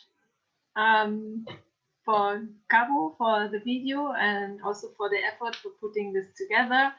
And now also thanks to everybody for the patience. We're a little bit over time, so we already started to answer some of the questions in the Q&A section. And please also have a look at the already answered questions. And I have seen that Anthony has raised his hand all the time. So I will now give the floor, and I just wanted to say that I will condense a little bit this Q&A session now, that we can more or less finish on time. So we have 10-15 minutes Q&A session, and then we have a brief conclusion by Sarah in French. So now I give the floor to Anthony.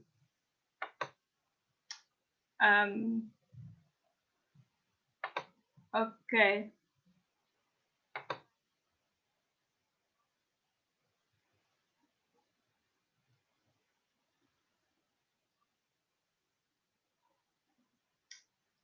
I always have difficulties to add people. Emmanuel, please, could you do this?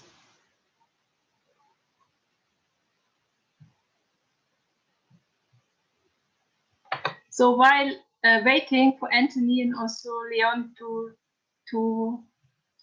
talk, I will just pick up one question in the chat.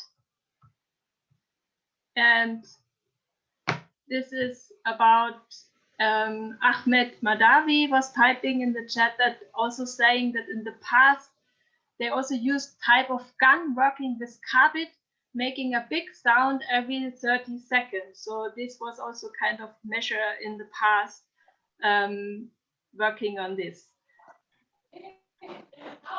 Okay, so now we have Leon with us. Sarah, please tell him he can take the floor. Merci Please beaucoup go ahead. pour la parole. Comme vous l'avez vu, je pense dans le web chat, j'ai eu à poser certaines questions par rapport à nous. J'aimerais peut-être avoir des réponses si vous en avez déjà, mais au moins j'allais déjà compléter par rapport à ce que j'avais à dire, parce que je n'ai pas été précis dans le message.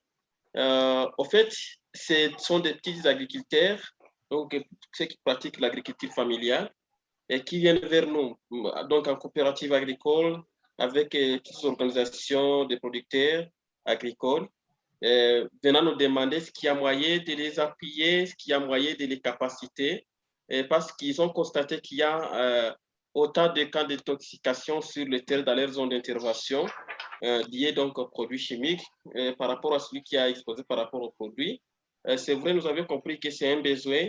Nous-mêmes, on s'est vu vraiment un peu limité par peut-être le moyen logistique cette année. Avec vraiment Covid, il y a des choses qui ne marchent pas. Il y a des défis, mais on a compris que c'est un besoin. Nous avons actuellement au moins 4 demandes. Il y a même la 8e CEPAC, donc c'est le bureau de la 8e CEPAC qui nous demande même des formations par rapport à ça parce qu'ils en ont enregistré. Il y a même, la fois passée, nous étions dans le cluster sécurité alimentaire, le cluster protection, transversale où on nous a dit qu'on nous a recommandé qu'est-ce qu'il y a moyen, si nous avons la capacité, de capaciter les gens par rapport à l'intoxication liée donc aux produits chimiques, donc dans le produit de l'hygiène que nous utilisons à travers même l'eau qui coule vers les lacs, les poissons qui vont consommer, et nous revenons encore pour consommer même le même produit déjà empoisonné. Ça montre qu'il y a un défi.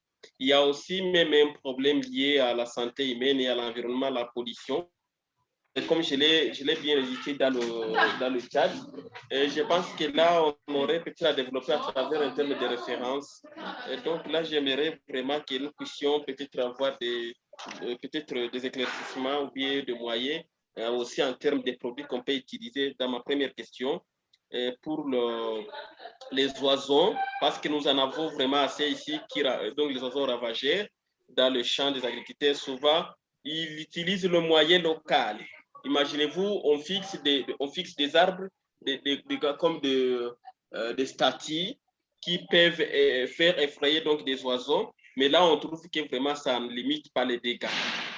Donc, les oiseaux, à un moment, ils sont habitués, ils trouvent que ce sont des statues qu'on a fixées seulement, ce n'est pas des personnes. Parce qu'il n'y a pas vraiment un moyen adapté aux chasses de ces oiseaux ravageurs pour les champs, pour ravager donc le maïs, le sorgho, le riz. Et vraiment, souvent, les agriculteurs se lamentent, ils disent que non, nous avions implanté, mais on a peu récolté parce qu'il y a eu autant de ravageurs. Et donc, on se demande quels sont les produits qu'on peut utiliser qui ne nuisent pas à l'environnement et même à la santé de ceux-là qui pratiquent ou qui utilisent ça. Si nous pouvons rester donc dans l'application des produits chimiques, de pesticides extrêmement dangereux, et nous essayons peut-être d'analyser tout cela avec peut-être ces petites organisations, malgré notre limite, mais je suis sûr que nous y parviendrons. Voilà un peu peut-être ce que je pourrais dire. Peut-être pour le détail, sur votre demande, je pourrais peut-être vous partager le thème de référence que nous avons déjà proposé avec notre équipe pour voir comment nous pourrions donc capaciter ou bien sensibiliser, surtout sensibiliser donc ces demandeurs-là pour voir comment on pourra améliorer toujours le secteur agricole dans notre région. Merci beaucoup.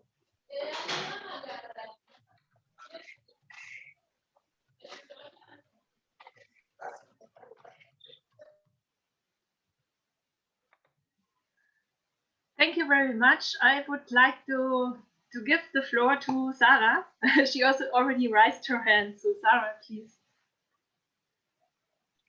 Je vous remercie Eva, je vous remercie Léon pour votre intérêt à collaborer avec le secrétariat de la Convention Rotterdam et aussi je vous remercie le personnel auprès de votre ONG pour vos travaux d'une façon continue pour la préservation de l'environnement et la santé des agriculteurs.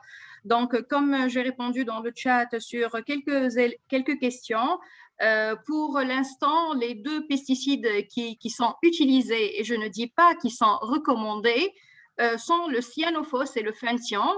Et nous sommes tous d'accord que ce sont 2 pesticides qui sont extrêmement dangereux. Donc, le secrétariat de la Convention de Rotterdam ne recommande pas l'utilisation de ces pesticides.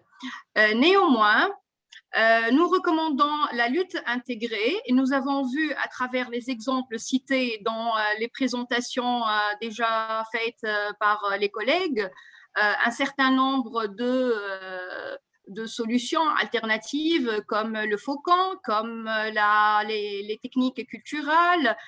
Donc, il s'agit de lutte intégrée, ce que nous recommandons. Toutefois, nous vous encourageons à communiquer avec l'autorité nationale désignée dans votre pays, M. Christian Tebila. Et oui, nous sommes prêts à renforcer les capacités du RDC et pourquoi pas faire une étude dans votre pays. Donc, toute suggestion sera toujours la bienvenue. Nous gardons le contact. Merci de partager avec nous votre concept note et nous ferons de notre mieux avec l'autorité nationale désignée, M. Christian Tebila, afin d'assister les agriculteurs et les acteurs clés dans votre pays, afin d'atténuer les risques des pesticides dangereux sur la santé humaine et l'environnement. J'espère que j'ai répondu à votre question et si vous avez besoin d'autres clarifications, n'hésitez pas à nous écrire comme vous le faites tout le temps. Nous sommes en contact et nous sommes toujours à votre disposition pour vous assister. Merci. Thank you very much. Thank you, Sarah. And Emmanuel, please give the floor to Musa Abeldaram Aboulalei, because last time it did not work when I did it. Please, he raised his hand. Bonjour. Bonjour. Oui, merci. Merci de m'avoir donné la parole. Je vous informe qu'en 2017, on a eu un atelier sur l'utilisation des alternatives contre le Fenthion au Soudan, que le Tchad a présenté un document où on a utilisé des méthodes mécaniques qui sont entre autres le filet Adjaraï et le filet Massa, qui ont un avantage vraiment très particulier. C'est vrai que ce n'est pas comme le Fenthion, mais c'est l'élément qui ne détruit pas l'environnement et les oiseaux capturés peuvent être mangés et ça devient une source de revenus pour les paysans. Si ce document vous en avez besoin, je pourrais vous envoyer comme ça avec les images en appui. Ça permettra aux autres régions de s'accaparer de cette méthode pour diminuer un peu la population des oiseaux gravivores. Merci.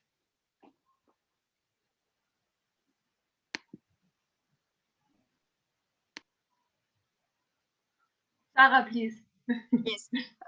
Merci beaucoup, Monsieur Abdoulaya, pour les efforts. Je vais revenir un peu loin de 2017. Vous avez commencé à communiquer avec le secrétariat, je pense, depuis 2013 ou même avant, concernant le Fenthion et la promotion des alternatives au Fenthion. Oui, la lutte mécanique, nous la recommandons en parallèle avec toute autre pratique agricole. Le document, oui, on en a besoin si vous pouvez le partager avec nous. Et Monsieur l'autorité nationale désignée, nous vous encourageons à collaborer ensemble pour améliorer l'assistance technique au Tchad. Merci.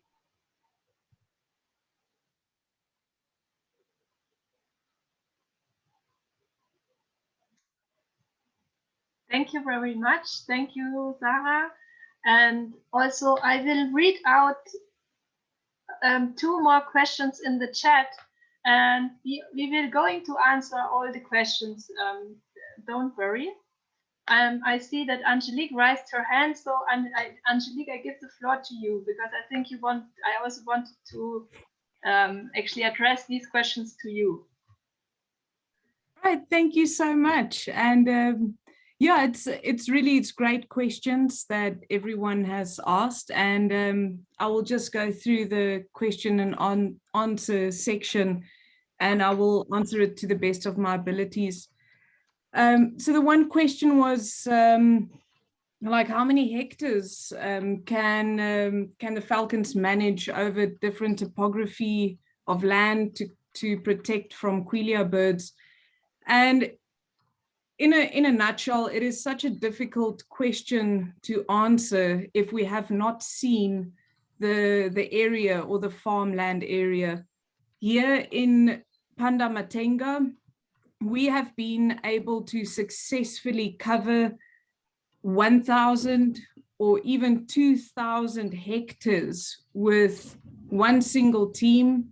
Now our teams, one team would consist of 2 falcons in the morning and 2 falcons in the afternoon.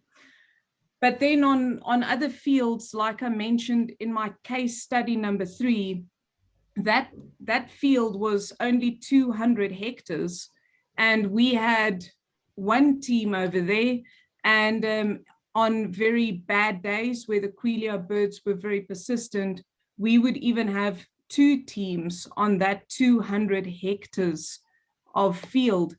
I also have to mention that our current teams only have vehicles and they do not have the ATVs or quad bikes.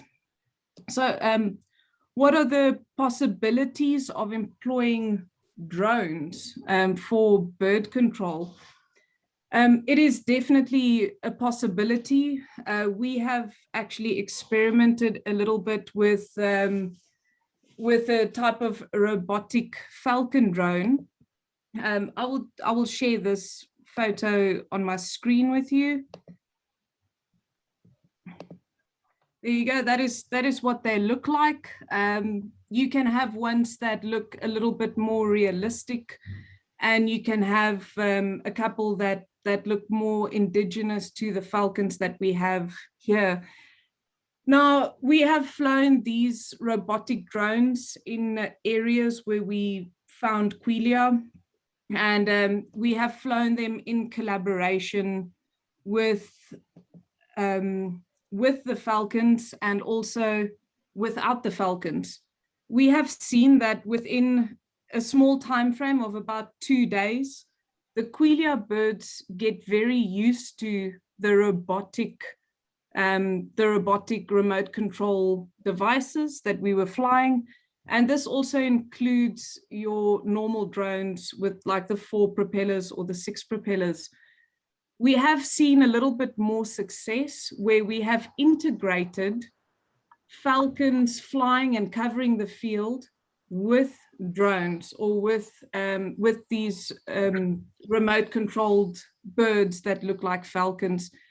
It's something that we have not focused on a lot, but I do feel that to integrate this into the falconry-based bird abatement project could be a very viable thing, especially in a time frame where, let's say, for example, if a falcon flies away and one team member needs to go and find and locate that falcon, the other team member could potentially use the remote controlled falcon or even a drone to still manipulate Quelea behaviors. There was a question regarding on do falcons need to be deployed every day? Yes, this is a daily integrated system or method that we use. And we focus primarily on the early mornings and the late afternoons, especially when the Quelea birds move into vulnerable grain crops. This is when we especially move them away from the grain crops, and then we monitor them and keep them in a section where we want them. Darcy, thank you so much for your question. And you did say that don't the neighboring farmers get annoyed when the Queleas just move to feed in their unprotected farms? How do we deal with this? And is the same falcon used for the whole day? Now, in an area where we are covering in Pandamatenga, these are all commercial farms, and we open up the contract for any commercial farmer that would like our protection. It is entirely up to these farmers if they would want to use our protection or not. We try our best not to push any of the Quelea birds to any of the neighboring farms.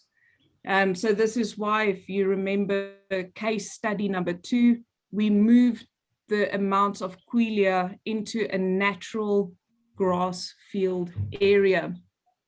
And is the same falcon used for the whole day? No, definitely not. These falcons are like top athletes. We cannot push their boundaries too much. So one falcon will either fly for the morning session or for the afternoon session. And then also Ivan, your questions, have you considered using an integrated approach where the falcons can drive Quelea away from the sorghum crop to the grassland or uninhabited area and then spray them? Is it possible to herd them together using falcons so we can eventually use less Fenthion per unit hectare? From a professional point of view, being a bird abatement specialist for quite a few years and a falconer for many, many years, I do think it is very possible to do this type of method. We have, however, never tried this type of method, but if it is anything similar to our case study number 1, where we have moved the Quelea group many kilometers away from their roost into a designated grass field area, I do think it is possible to kind of herd them and try to implement some other strategies over there. Thank you very much, Angelique. Thank you very much. And okay, there is Ahmed Madawi. So I will give the floor to our last question to Ahmed Madawi and then to my colleague Sarah to conclude. Thank you. Okay, thank you very much for a very, very interesting, session about this. I am a pesticide toxicologist, and we are trying to protect wildlife against pesticides under the CMS. I'm party of the CMS, preventing poisoning. For example, in Toledo, Spain, in 2017, we opened this, and at the 21st century, really, we should not use highly hazardous pesticides against birds. This is, and I think as many alternative methods. Angels mentioned very, very good points, really, and nice talk. And there are many alternatives. And at this time, that everything is getting polluted, soil, everything, we should not use highly hazardous pesticides against birds. And I pointed to vultures that really, they are really in danger, and perhaps many other birds. I think this should be stopped using the highly hazardous pesticides. Thank you very much. Thank you very much, Ahmed. And maybe you can introduce yourself, because I think you are from the Secretariat, right? From the conference of no, but I am globally. I'm not. I tried really to be in the Secretariat, and maybe Christine, or some other people. I did lots of communication. We are in SciCam now.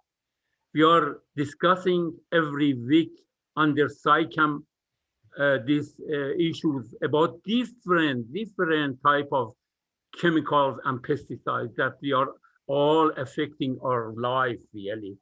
So I'm a freelance scientist, a retired professor, but from the first, it's 4 decades that really I am trying with a very, very simple life to help people, environment, and wildlife against toxic compounds. Thank you very much. Thank you very much. Just for people who might not know, the CMS is the Conference of Migratory Species. So, okay, with this, I give now the floor to my colleague, Sarah, who will give the conclusion in French. Thank you, Sarah, and thank you, everybody. Je vous remercie, Eva. J'ai préparé quelque chose, mais vraiment, je ne vais pas lire ce que j'ai préparé parce que je suis très prise et heureuse par je considère que c'est un succès, et au nom du secrétariat, je veux vous remercier tous encore une fois pour ce webinaire, parce que je pense que nous avons témoigné que nous sommes tous engagés dans cette mission commune afin d'améliorer, renforcer et innover les systèmes agricoles, tout en protégeant la santé humaine et aussi l'environnement.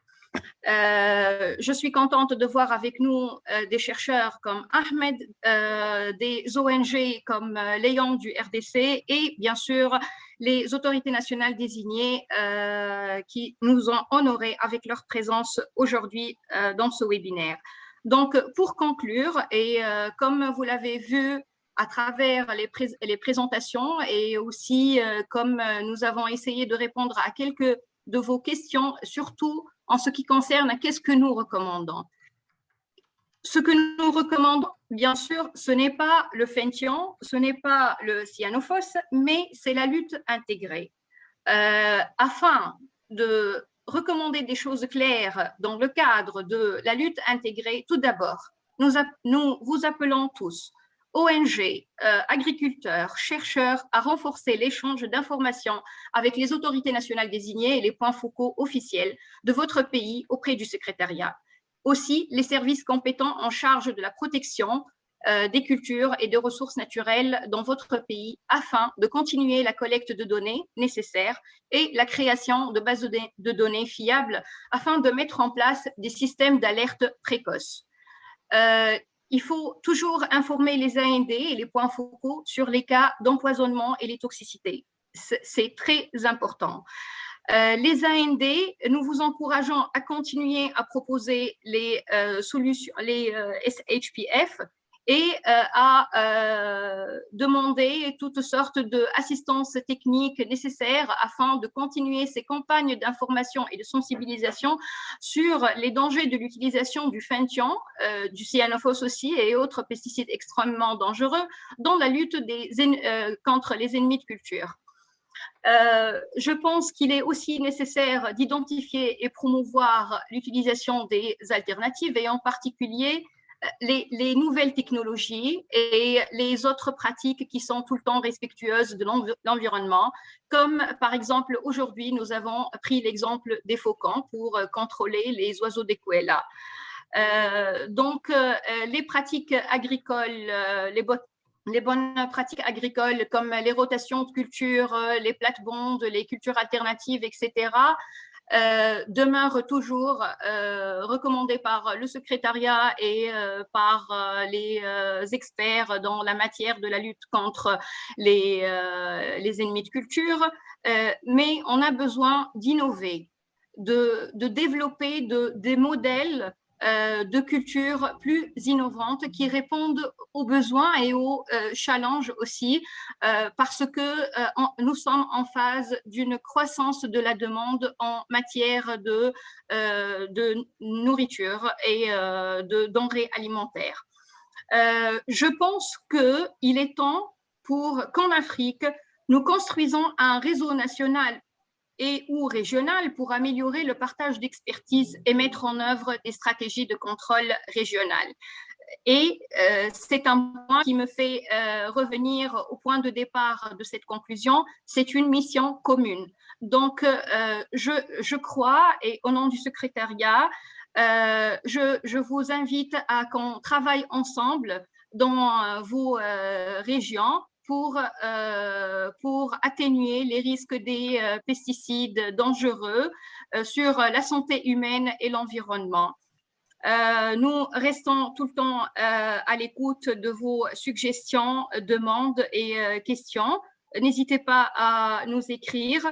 Et si vous voyez qu'il est nécessaire d'organiser un autre webinaire pour voir de près d'autres questions en relation avec les alternatives au Fenthion pour le contrôle des oiseaux de Quelea, nous vous remercions de nous écrire et nous ferons de notre mieux pour répondre à vos demandes. Je vous remercie encore une fois et je vous souhaite une excellente soirée et fin de semaine.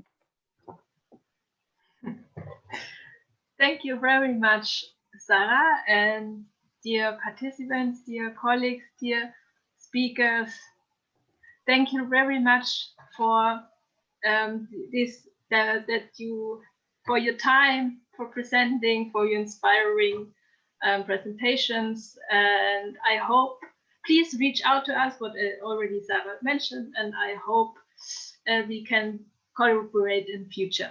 And now with this, I will end this webinar. Thank you so much. Thank you. Thank you very much. Thank you. Bye, everyone. Bye-bye. Thank you. Bye. Bye. Bye. Merci et bonne soirée. Merci tout le monde. Bonne soirée. Bonne soirée.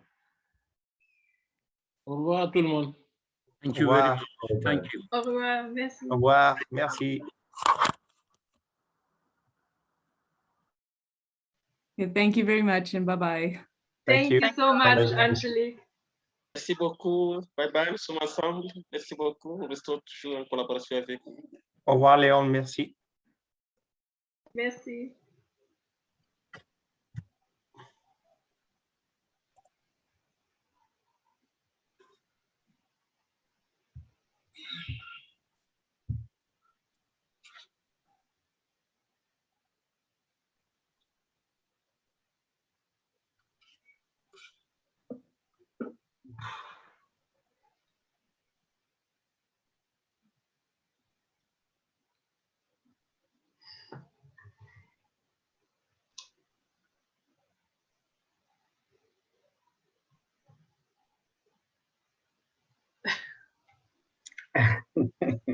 I'm waiting. But can you end it? Yes. Okay, so maybe Emmanuel, please. I'm going to call you on Teams. Okay.